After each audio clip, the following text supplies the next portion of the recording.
Bonjour à tous, c'est Philippe Lamache.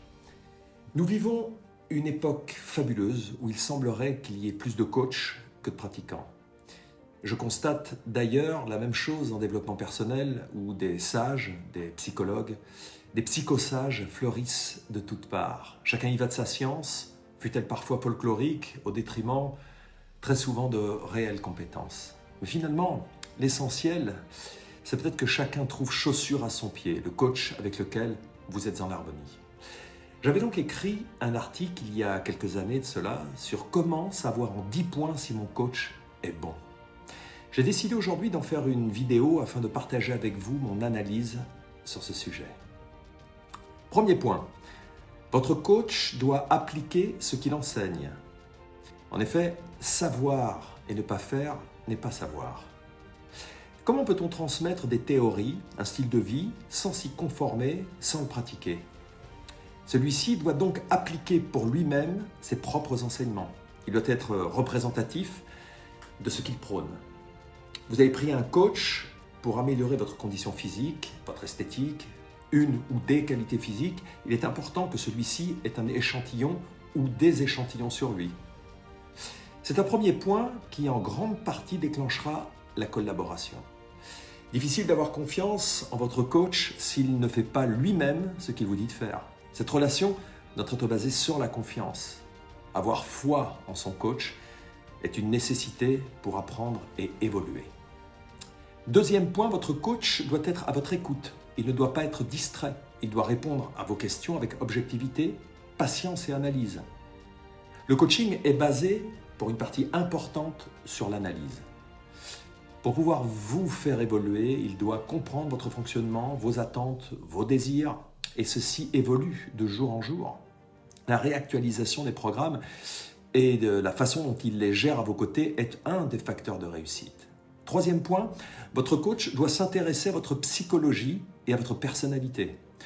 Je parle d'un vrai intéressement. Il doit faire preuve d'une attention particulière et bienveillante. Les aspects mentaux dans le coaching sportif sont à considérer en premier lieu.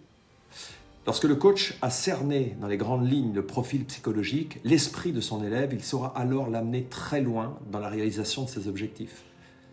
Quatrième point, votre coach doit être compatible avec vous.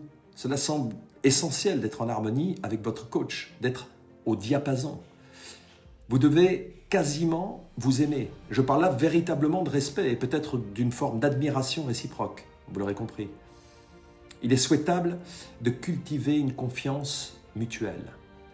Pourquoi n'auriez-vous pas une certaine forme d'admiration pour votre coach, pour son leadership, pour la qualité de son travail, ses bons résultats, pour son physique ?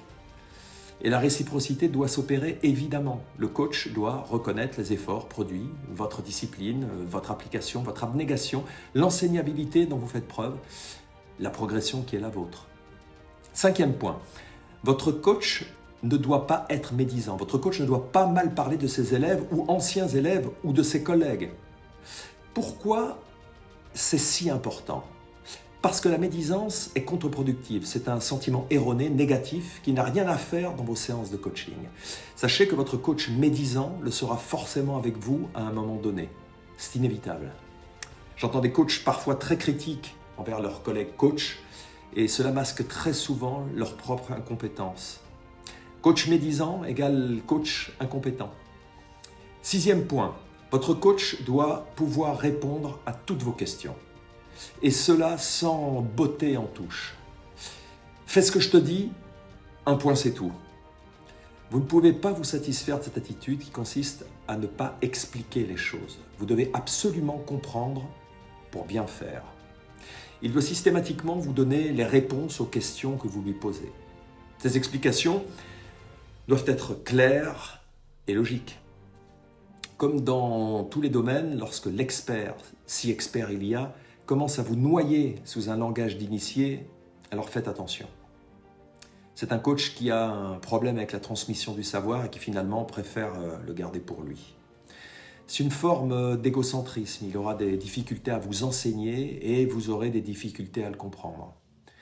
Seul compte pour lui l'étalement de son savoir. C'est peut-être aussi un coach qui ne sait pas. Allez savoir. Dans les deux cas, ce sont des attitudes improductives. Votre coach a pour mission que vous progressiez. Ce que vous attendez de lui, c'est qu'il soit efficient, qu'il vous corrige à bon escient, qu'il ait une certaine forme de sévérité, qu'il vous impose un cadre. Son rôle n'est pas de vous flatter ou d'écouter vos doléances durant toute la séance. Il n'est pas non plus un porteur de serviettes ou un compteur de répétitions sur pattes. Il est là pour structurer votre entraînement et que vous suiviez des règles dans la souplesse, mais dans l'efficacité. 8e point, votre coach ne doit pas être accroché à son téléphone. J'observe certains coachs qui, pendant leur coaching, passent la moitié de leur temps focalisés sur leur téléphone, addicts à leurs réseaux sociaux, leurs messages, leur communication. Il ne pourra pas être attentif à votre entraînement dans ces conditions. Vous perdez votre temps et votre argent.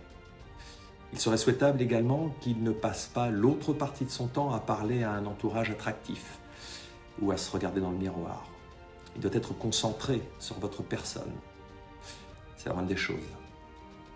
9e point, il doit réactualiser fréquemment, ou en tout cas, quand il le faut, les programmes d'entraînement. Le coaching doit être personnalisé. Il est donc souhaitable qu'il soit adapté en fonction de votre évolution et de vos aptitudes du moment, mais également en fonction de l'évolution de vos objectifs.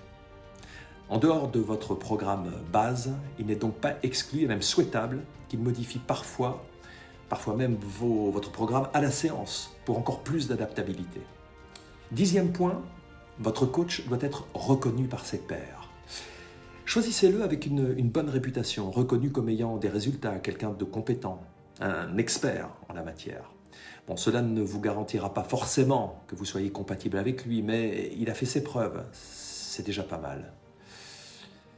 Merci d'avoir écouté jusqu'ici mon analyse et merci encore de liker, commenter et partager cette vidéo.